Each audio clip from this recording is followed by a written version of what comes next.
Israel dhufannee turre isa meenitti jettan sana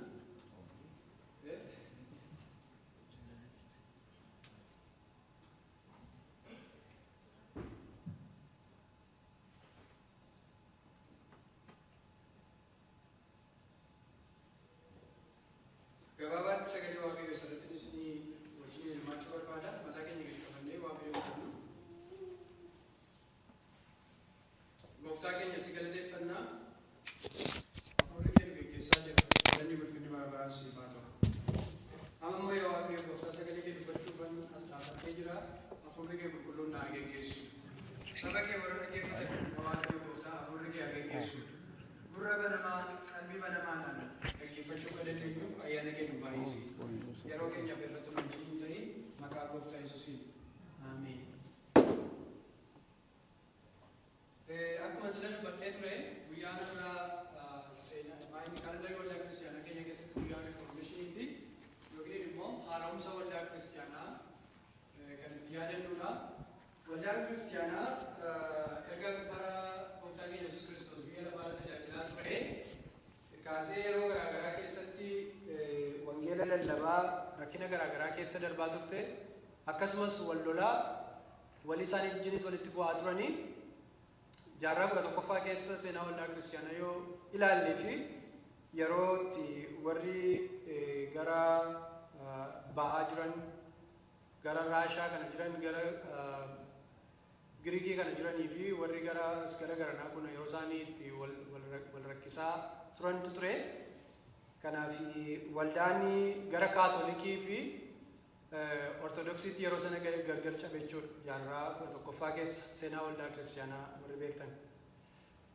Kaatolikii yeroo jedhamu achumaan carraa gaarii argadde gaafa ordineeshinii kooti waldaa tokkotti waldaa kaatolikii kan jedhu tokkotu achi keessa jira kan jedhu afaan ingiliffaarraa namni dubbisanii maayinni kaatolikii jedhamu kuni maaliif miseensa waldaa kaatolikiitii kan jedhu namoonni gaaffii gaafatanii turan natti fakkaata.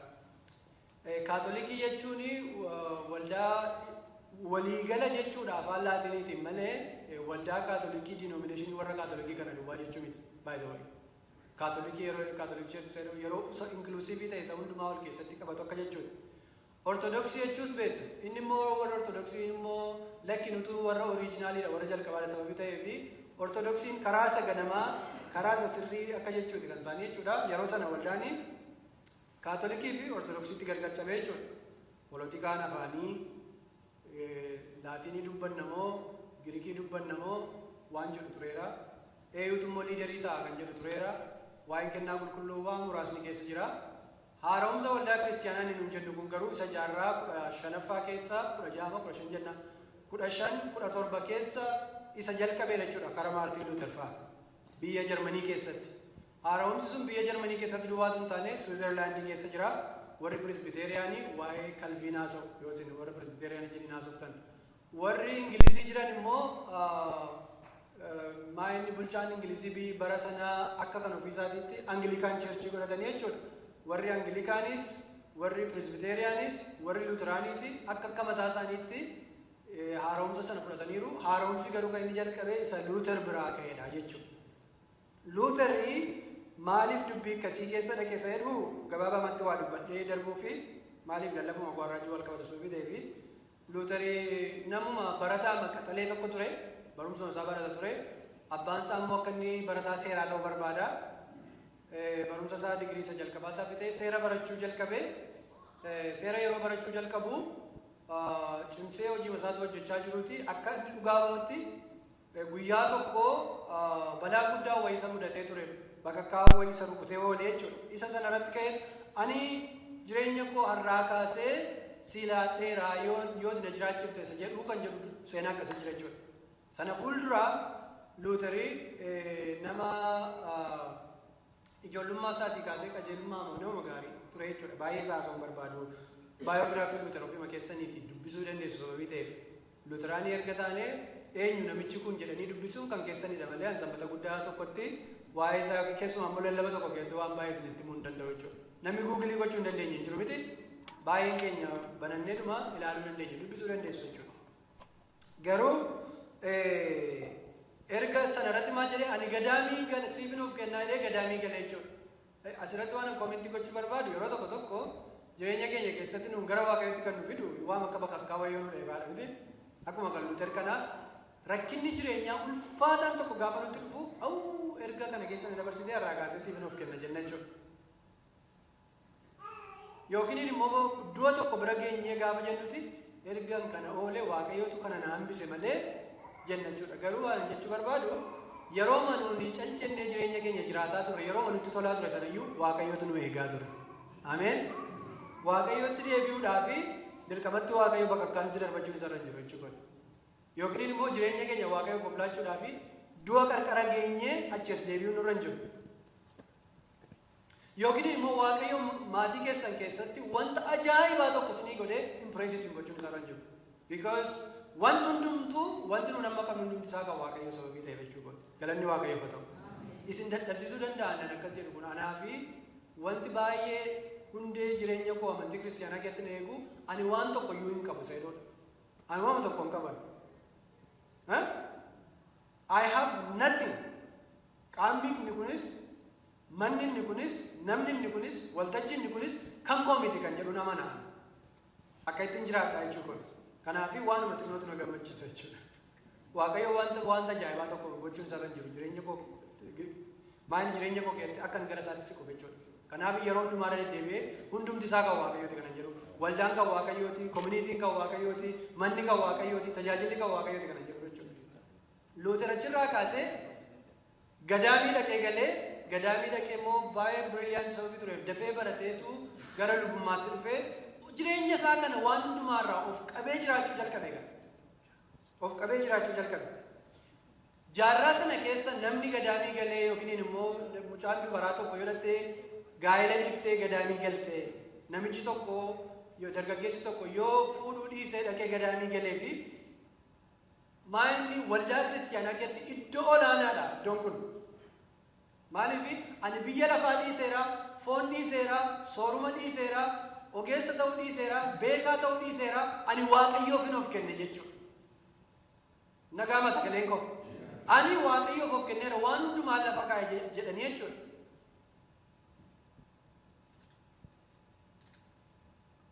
Namichi tokko maal jedhaa kanaan dura dubbadheen ture warra akkasii kanaanii jaarraa yeroo midileejii kana keessa bara kana keessa jechuudha yeroo riformeeshinii keessa spiritual athletes warra kanaan akkam jedhanii afaan oromootti ni eega. Jireenya hafuuraa keessatti warra atileetiidha warra akka Qananiisaa fa'aa nama dura ba'an jechuudha. Warra akka Xuruunashii fa'aa nama dura ba'an jechuudha. Maaliif jireenya hafuuraa keessatti liiderootadha hunduma caalu jechuudha. Namni akka isaanii danda'u hin jiru. Maaliif waan hunduma isaa dhiisaniitu gadaamii galu sababii ta'eef jechuudha. Waa'een fuudhuu, waa'een heerumuu, waa'een horachuu, waa'een beekamuu kuni dhimma isaanii miti achi galanii gadaamii galanii dhaqanii jiraatu jechuudha. Kanaaf koolingii isa guddaadha yookiin immoo akka namicha isa sila macaafa keessatti dubbifnee sana ati immaa fuutee ijoollee horuu barbaadde ani garuu jechuun namaan jechuu warra danda'an jechuudha. Ati immaa cal jetteechi waan tokko poolitikaa keessa galtee waan garaagaraa buufachuu barbaadde ani garuu jireenya koo kenneeni gadaamiin galee yoo namni karaa jiru bira dhaabbatanii fi namni kun baay'ee waaqayyooti siqaa namni kun nama baay'ee waaqayyoof of kennuudha nama komitmentii guddaa qabudha jechuu dandeenya jechuudha. Spiritual atleetiidha isaanii jedhaan bara ammaa kana keessa spiritual atleetonni warra kamidha laata? Namni jireenya isaa namni yeroo laaltanii inni kun baay'ee waaqayyooti siqee jira nama sin jettan. Masfiin namni itti aanee jiru anumatu itti aanee jira waaqayyooti jecha. Dubbachuullee hin barbaadu malee. Dubbachuullee hin barbaadu malee. Abbabbaan mana isaatti waaqayyooti siqee jiraachuu danda'a. Galanni waaqayyoof haa ta'u. Eenyu akkasatti siqee jiru immoo waaqayyootu beeka. Eenyu waaqayyootti taanee akka ta'u. Akka Yohaannis gooftaa Yesuusitti yeroo hundumaa hirkatee taa'u sana eenyu akka itti jireenya isaatiin akka ta'u. Fiizikali miti. Waltajjiidhaan miti jechuudha. Kana hundumaa keessa darbee Luuterii qulqullummaa guddaa biraan ga'a nan gammada nagaan naa taa'ee dadhabee jechuudha. Of kennee kan hunduma isaa godhu. Kanaafiti barri sun immoo bara waldaan kaatolikii mana sagadaa ijaaraa jiranidha Roomaatti. Kanaafi sunis jira achumaan immoo fayyuu yoo barbaadan immoo waraqata istaampidiitti ta'ee bitadhaa kan jedhu immoo jira indulgensi peeperiin tokko waraqata sana ofii keessaniif duwwaatu hin taane akaakilii keessaniif bituu dandeessu. Namoonni akaakayyuu keessa waldaa keessa turan baay'ee jirtu dalagaan fakkeenyaaf akaakayyuu keessa yoon jedhee fagaatadha. Jenereeshinii meeqadha wangeelli erga dhufee nu biratti lallabame. Akaakayyuu jedhee urriyaa argeenna deebi'e.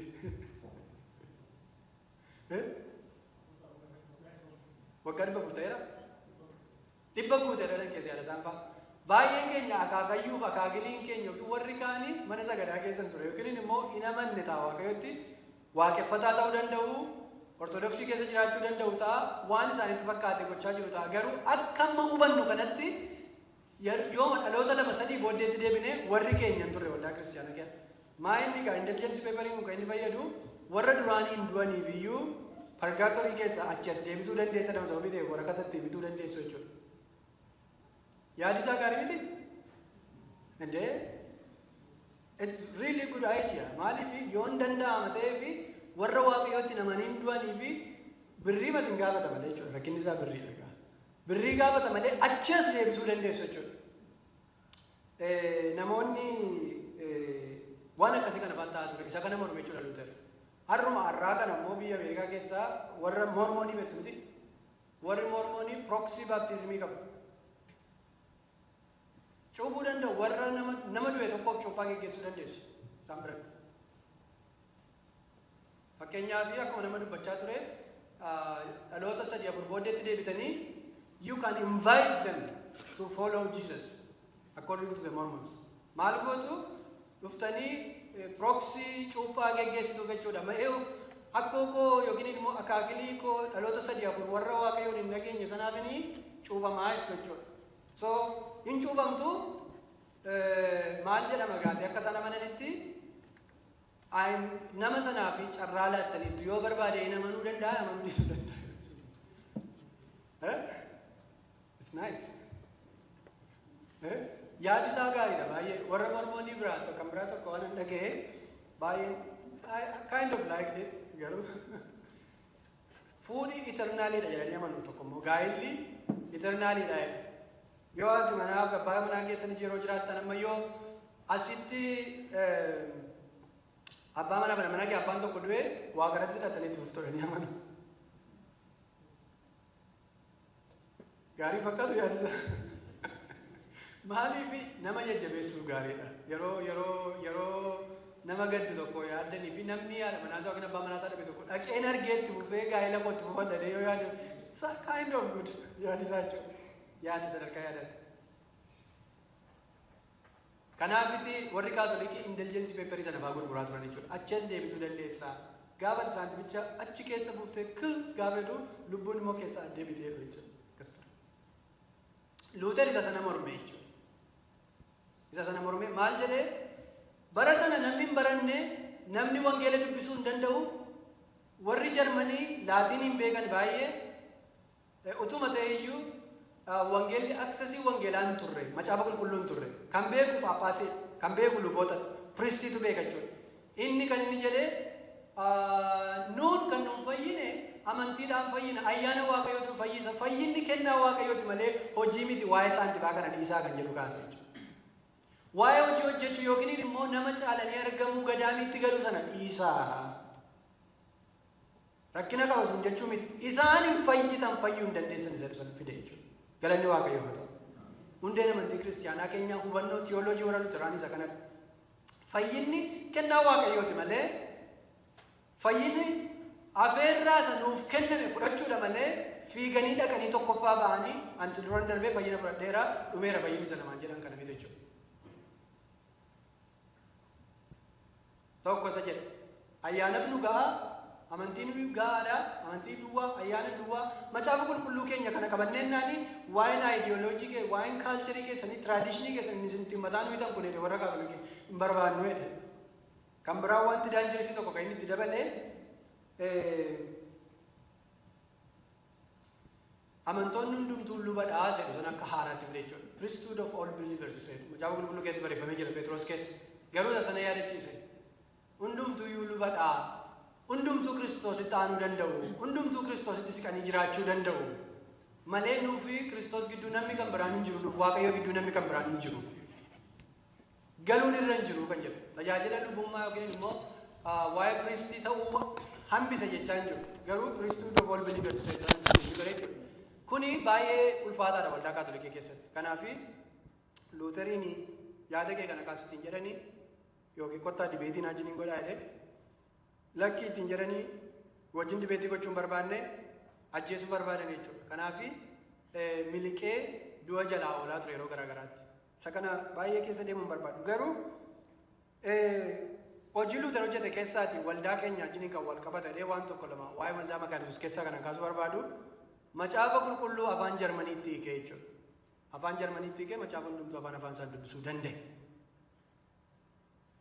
Nuun amma dheengadde yookiin immoo ammuma waggaa 125 waan kanatti iyyuu macaafa qulqulluun afaan keenyaan hin turre. Mitire afaan keenya macaafa qulqulluun qabnu turre jechuudha.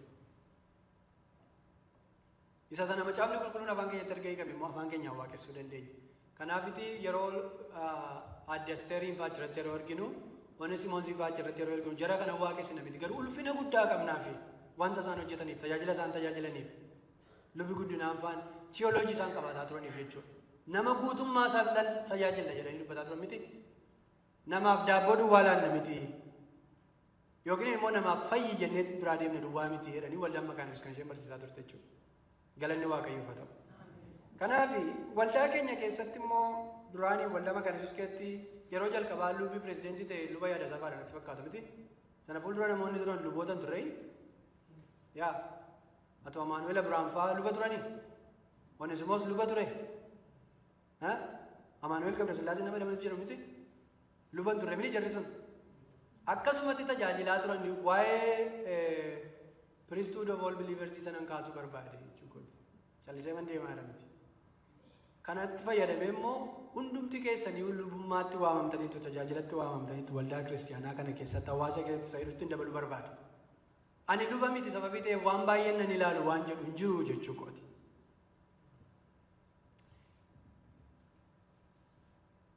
Maal jedha inni dubbisi guyyaa irraa? Waa'ee nama lamaa jira. Okay, walakkaa godheera lallaba koo. Akkana jalaa rafne. Maal jedhaa lallaba guyyaa irraa keessa waan jiru nama lamatu jira. Namichi tokko nama faarisota keessaa tokko jedha macaafni qulqulluun. Namichi tokko immoo qaraxxuudha jedha. Nama faarisii jechuun nama faarisota jechuun nama seera beekuu jechuudha. Seera beekuu duwwaayyuutu hin taane warra seera barsiisanii warra seera tumanidha hawaasa keessatti jarri kun. Nama akkasiiti. Mana sagadaa yeroo dhufu kadhannaa akka inni kadhate argina. Maal jedhaa? Kadhannaa isaa yeroo kadhatu immoo waa tokkoon isinitti dhaggeeffadhaa. Nagaa asirratti. As gara fuulduraatti ol lixeetu ol siqeetu jedha. Garaa isaa keessatti akka hidhee kadhatedha. Isa kana akka qabatanii barbaada. Maalidhaa? Garaa isaa keessatti kadhatedha. Gooftaa Yesuus kadhannaa isa garaa keessaa argameetu mini. Isa nuun jennu miti. Namichi kun afaan baasee kadhatan jedhu macaafni qulqulluun. Garaa isaa keessatti an akka warra hattuu miti, an akka warra sagaagaltuu miti, an akka warra qaraxxuu miti. Keessumaa immoo akka namitti kanaa miti ani. Maaliif akkamittiin kadhata beektu? Garaa isaa keessatti hidhamee? Dubbadhaa garaa isaa keessatti hidhamee? Laphee isaa keessatti kadhate. Waaqayyo kadhannaa sanuun laphee keenya keessatti kadhannu jireenya isa laphee keenya keessaa beeka Waaqayyo. Ameen? Waaqayyo nu haa gargaaru. Waa'ee ofii keenyaa duwwaa miti. Waa'ee namaayyuu isa nuun laphee keessatti haasofnu beeka Waaqayyo. Very dangerous. Very good actually. Baay'ee gaarii. Akka hidheetu akka namitti kanaa immoo mitan akka namicha kadhattu kanaa miti. Maaliif akka isaan ta'u jedhee nan soomaa jedheen. Soomii koon dabarsuu jedheen. Kurnoo koon allaadhaa jedheen. Wanta narraa eegamu hunduma isaa fixeeran. Kanaafiyyuu gara fuulduraa kanatti siqee yoon kadhadhe rakkinaan qabu. Dizerviin godha akka jechuuti yaadisaa. Isinii galeera naata hafuula kana dura dhufee yoon dhaabbadhe maal abbaa isaati waan narraa eegamu hundumaa gochaan jira jedheen. Namichi inni kadhattuun sunoo maal godheedhaa? Ol siquu sodaate achi gara booddeetti achi siqeetu qoma isaa rurrukutataa gadi jedhee ana nama cubbamaa namaarii jedhe. Maaliif piroofaayilii isaa irraa yoo himatee fi wanta inni himatu waan baay'ee jira kaa. Qarattuudha namichi kun. Ana nama cubbamaa namaarii jedhe. Gooftaa Yesuus maal jedhee? Namicha isaa seera beeku kana isa silaati waa'ee qajeelummaa gaarii walii beeku kanatu tun taane isa cubbamaa kana qulqullaa'ee galee kan jedhu dubbata jechuudha. Waaqayyo nu haa gargaaru. Waan isin hin tolle tokkotti hin deebi'amne. Gooftaan keenya Yesuus Kiristoos addana keetti kan dubbataa jiru. Kan inni dubbachaa jiru kurnoo keessan hin kenninaan jedhu. Kurnoon fayyinaaf hin ta'uudha maleessa. Kurnoo keenya kennuun baay'ee barbaachisaadha. Hin soominaa hin jenne soomiin baay'ee barbaachisaadha. Hojii gaarii hin hojjetinaa hin jenne hojii gaarii hojjechuun baay'ee barbaachisaadha. Waldaa kiristaanaa keessattis, hawaasa keessattis, jireenya keenya guyyaa guyyaa keessattis, qabeenya keenyaan waldaa kiristaanaa tajaajiluun, yeroo keenyaan waldaa kiristaanaa tajaajiluun, Waaqayyo duratti wanta dhimma baasu hojjechuun barbaachisaadha, dirqamadhas. Wanta Waaqayyo nuu kenne keessaa kennuun, kurnoo keenya kennuun, sagada keenya sagaduun, soomuun, jilbeenfachuun baay'ee barbaachisaadha. Garuu yookiin immoo hiyyeessa gargaaruu ta'uu danda'a. Warra hidhaman dubbisuu ta'uu danda'a. Hojii gaariin hundumtuu barbaachisaadha. Baay'ee barbaachisaadha. Barreessaan ergaa Yaaqoob immoo maal jedhee amantiin hojii malee maali jedhaa? Hin jirtan isinii? Amantiin hojii malee maali jedha? Du'aadhaa jedha. Hojii gaarii utuu hojiin hojjetin amantii keenyatti agarsiisi. Ani immoo amantii kun hojiidhaan sitti agarsiisa. Waan akkasii dhiisii jedhan Luuter badaan jaallatu jedhanii godha kutaa kana. Amantiin hojii malee du'aadhaa jedha. Kanaaf yeroo namicha nama fariisaawwii jettanii nama kana yeroo qeequ gooftaa Yesuus hojii gaarii hojjechuu isaatu badee jedhee miti. Hojiin gaariin Waaqayyo biraatti favorii argachuuf miti. Hojii gaariin ana biraa yoo ta'e masfiiniif oola. Hojii gaarii good work is for my neighbor. Good work is for my friend. Good work is for my society. Hawaasa koof, maatii koof, waldaa koof jedheen hojii gaarii hojjedha. Hojii gaariin sun isaaniif ta'a. Isaaniin tajaajila malee Waaqayyoon tajaajila miti. Namni fayya tokko immoo hojii gaariin keessa isaatii burqa. Malee hojii gaarii hojjetanii ittiin fayyu miti jechuudha. It's not for salvation. Waliigalleerraa ittiin fayyuudhaaf miti. Sagadni inni nuun sagannu, soomiin inni nuun soomnu, sanctificationif nu fayyaduu danda'a. Amala keenya kan Kiristoos fakkeessuuf nu fayyaduu danda'a. Garuu fayyinaaf miti. Fayyinni tola kenname. Ameen? Fayyinni tola kenname. Fayyina sana immoo amantiidhaan fudhanna jechuudha.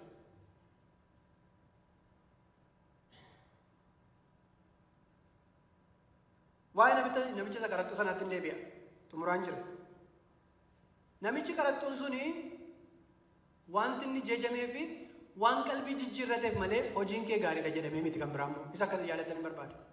Qaraxxuu jechuun macaafa qulqulluu keessatti akka jedha. Nama tokko yoo si dhiisuu didee dhaqii hojiiniin boonni waa irraa karaa irraa kaatee dhaqii itti dubbadhu jedhamini dhaqii itti dubbadhu. Yoon isi dhaga'uu didee nama kan biraa dabaladhu dhaqii. Yoon isi dhaga'uu didee amma waldaa keessaa fudhadhu dhaqii. Yoo ta'uu baate immoo nagaa ledhii geggeessiti akka maalitti lakkaa'edha. Yaadattanii akka qaraxxuutti jedha. Miti akka nama namanne tokko akka qaraxxuutti lakkaa'inisi jedha. Qaraxxuu ta'uu jechuun ejentii diinaa ta'uu jechuudha bara sana keessatti miti. Mootummaa Roomaadhaa fi harka ta'uu jechuudha. Warra nama oppreesii godhu, warra nama cuucuuf hojjechuu jechuudha. Baandaa isaasiin jechaa turtan jechuudha. Waa hin yookiin immoo nama mootummaa uummata ukkaamsu tokkoof nama hojjetu jechuudha. Hojii gaarii miti. Hojiitti namni jajamu miti. Zakkiyoos hawaasaa jedhanii yaadattu? Gaafa gooftaa Yesuusiin manatti fudhatanii galanii waanan nama miidhee dachaa meeqayyuu nan kennaa manuma kokotta ta'ee Zakkiyoosiin qaraxxuu ture sababii ta'eef jechuudha. Gooftaan keenya Yesuus Kiristoos namicha qaraxxuu nanaa baay'ee gaarii godhu good job baga qaraxxe jechaa hin jiru. Laanaa hubadhaa. Cubbuu qabna yeroo jennu gooftaa Yesuus cubbuu kee itti fufitti hin jenne namicha kanaan. Qalbii diddiirratti gad of deebifte sababii ta'eefi cubbuun keessi dhiifameeraa ittiin jedhe malee. Ameen. Kanaaf lallaba koo xumuruuf waan an abdadhu isinitti himan. Abdiin koo namni fariisotaa kun hojii gaarii kana hojjechuu itti fufa jedhee namana. Dhiisuun isarra hin jiru. Garuu hojiin gaarii kun akkuma sila ijoolleetti dubbadhee ture ittiin nama qeequuf miti. tajaajilli nuti tajaajilu kennaan kenninu ittiin ani sirra wayyaboo waliin beennu ittiin jechuuf miti. Waaqayyo nu haa gargaaru. Maal ammoo waliin beennu ittiin jechuudhaaf miti. Tajaajilli nuti tajaajilu waliin qajeelchinu jechuu koo miti. Tajaajilichi ulfina Waaqayyoof ta'a malee fayyina warra kaanii warra naannoo keenya jiraniif dhuga ba'umsaaf ta'a malee waan tokko iyyuu biraa argachuuf miti. Kanaaf namicha fariisicha kanaaf rekommendeeshiniin koo kurnoo keessatti fufii kenni soomii keessa daanii kutini garuu maal ta'e be humble gad of deebisi fayyinatti Waaqayyo biraa argachuu hin dandeessuuti. Maal malee hiriyyaa kee ittiin tajaajilta hojii gaarii natti hojjettu obboleessa keef ollaa keef ta'a malee fayyinatti Waaqayyo biraa argachuuf miti kan jedhu nutti himachuudha. Namicha isa qarattuu sanatti maalitti himnu? Namicha achi qalbii jijjiirratee bahee qarata isaatti yoo deebi'e itti yaaddu. Akkas gochuus irra jira. Inni dhaqee qarata isaa funaanee firii ta'an deebi'ee dhufee ana nama cubbamaa namaadha nama qarattuu kana namaa jechuutu irra jira. Dhiisuu qaba qarata fuudhu. It's painful. Ilaa salphaadha jechaan jiru hojii isaati jireenya isaati ittiin mana isaa geggeeffata cubbuu akka inni ta'e rakkina akka inni ta'e amma beekutti isa keessaa deebi'uu danda'utu irra jiraata. Achirraa deebi'eetu inni immoo kurnoo isaa kennuutti deebi'utu irra jira yaada. Inni immoo soomiitti fufuu danda'utu irra jira yaada. Inni immoo jireenya gaarii jiraachuutti fufuutu irra jiraata. Hojii gaarii hojjechuutti deebi'uu qabannis jedhee yaada. Kanaaf soomiin sagaduun fuula Waaqayyoo duratti dhiyaachuun qajeelaadha. Barbaachisaadhas garuu ittiin fayyina arganna miti. Gad of deebifnee fuula Waaqayyoo duratti ittiin tajaajiluufidha. Yeroo Waaqayyoo dhiifama nuu godhu immoo yeroo Waaqayyoo cubbuun keessi dhiifameera araarri sii ta'eera qulqulloofteetta nuun jedhu immoo dhannee isa sana keessa akka itti fufnuuf miti. Isa dhannee bone offering cheap grace inni jechuudha. Ayyaana Waaqayyoo maal gochuu? Rakasiisu. Waaqayyoo nama areera naannoo innoo gara laafessa yeroo hundumaa ammas dhaqeen itti deebi'a. Ammas dhaqeen machaa. Ammas dhaqeen irraa kaadha. Ammas dhaqeen nama miidha. Maal Waaqayyoo gara balleessaa? Waaqayyo nu haa gargaaru. Ayyaanni Waaqayyoon nuu kenname kuni ayyaana rakasa miti jechuudha. Akka nuun akkas godhuuf miti kan inni nuu kenname. Kanaaf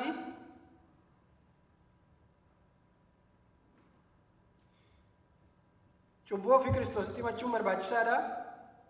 Gad of deebisuu itti fufuudha. Hojii gaariis itti fufuudha. Hojii gaarii kanaan garuu ollaa keenya ceepha'uu miti. Tajaajila gaarii kanaan jireenya gaarii kanaan ollaa keenya ceepha'utu hin taane ollaa keenya ol kaasuu maatii keenya waldaa keenya fira keenya ittiin tajaajiluudha. Soomiif kadhachuun immoo itti fufuu qaba. Galanni Waaqayyoof haa ta'u. Eeyyee. Kanaaf waa'ee riiformeeshinii yeroo yaadnu waa'ee Waaqayyoo waan hundumaa nuuf hojjetee fixuu isaatiiti. Waan tokkoyyuu fayyina keenyaaf waan tokkoyyuu waan godhu hin qabnu. Garuu akka nama fayye tokkotti hojii gaariin jireenyi tajaajilli nu keessaa haa burqu. Volkaanii Waaqayyoon kadhanna.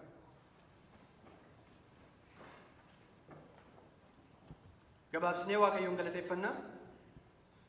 Luba yaada isaafaan sitti affeeruu jaalladhaa. Daqiiqaa muraasaaf nu galateeffatanii sagantaa keenya nuuf xumuran biizinesii hambiraa boodaan sababii qabnuuf.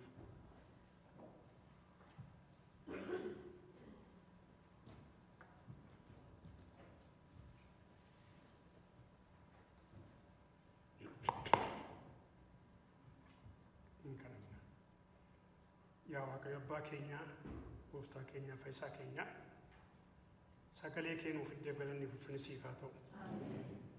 Yaa Waaqayyo obboleessa keessa sagalee kee nuuf fiddes immoo ati eebba kee fi ogummaa keetiin isa ilaali, isaa wajjinis ta'e. Yaa Waaqayyo abbaa keenya guyyaa har'aa kana nagaaf fayyaa nuu laatte, jireenya nuu laatte, gooftaa yakka keenya cubbuu keenya hundumaa tunutti lakkaa'in araara kee fayyaana kee nuu baay'ifte. Mana kee keessatti argamne sagalee kee dhageenye jajjabaannee haaromnee yaa Waaqayyo mana keenyatti deebi'uu akka dandeenyu yaada kee fedha kee waan nu ta'eef galanni ulfinni siif haa ta'u. Arjummaa keetiif gaarummaa keetiif tola keef araaraa fayyaana nu baay'ateef galanni ulfinni siif haa ta'u.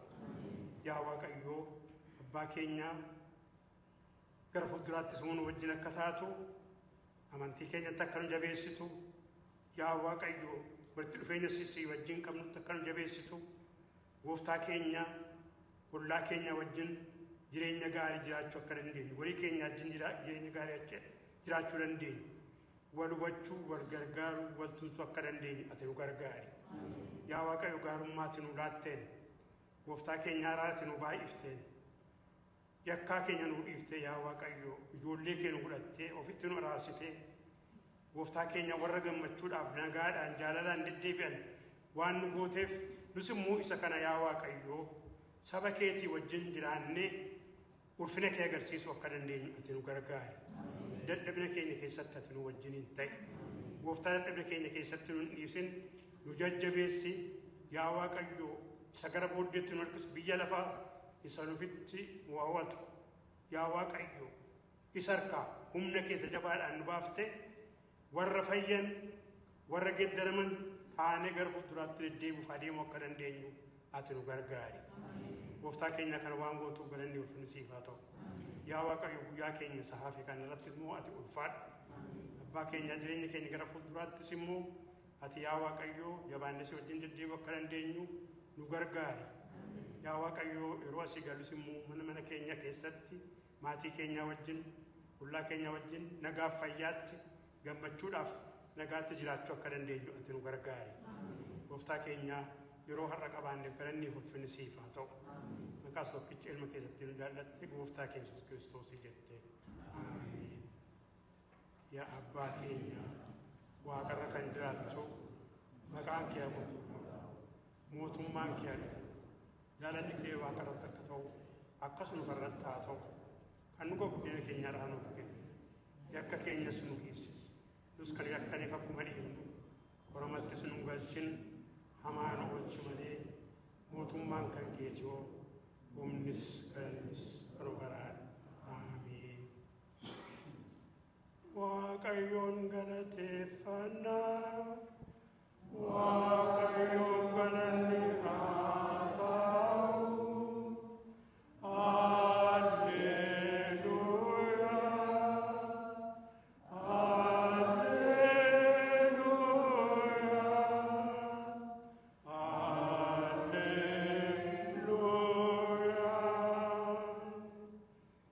Keessan gara Waaqayyootti fudhadhaatii eebbasaa fudhadhaa. Waaqayyo sinaa eebbisuu sinaa eegu. Waaqayyo fuula isaa siniif haa ibsu araaramu. Waaqayyo fuula isaa gara keessanitti haa deebisuu nagaa isaa eebbasaa jaalala isaa araara isaa baay'isee guyyuma guyyaatti yeroo hundumaa siniif haa kennu. Maqaa Abbaatti kan Ilmaatti kan Hafuura Qulqulluutti Waaqayyo tokko. Amiin.